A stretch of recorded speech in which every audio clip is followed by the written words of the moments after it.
Magsugod na sa Lunes ang GMA Prime Series nga My Ilonggo Girl nga gi-produce sa GMA Public Affairs. Dinagyang vibes ang paandar sa MediaCon sa pagpailaila sa cast.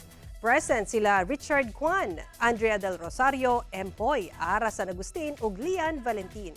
Pati sina Vince Maristela, Gio Mana, Teresa Loizaga, Arlene Mulak, Michael Sager ug syempre ang Ilonggo Girl ug star of the new gen, Jillian Ward.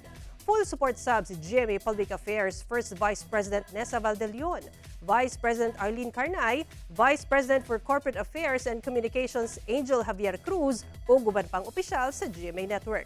Mato ni Jillian, gina-explore niya iyang mahimo isip usa ka aktres ug sugdan niya kini pinaagi sa iyang dual role sa My Ilonggo Girl isip si Tata ug si Venice.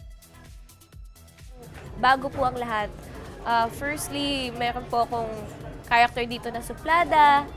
Yung isa ko namang character, Ilonggang-Ilongga po siya. So, nagsasalita siya ng hiligay noon.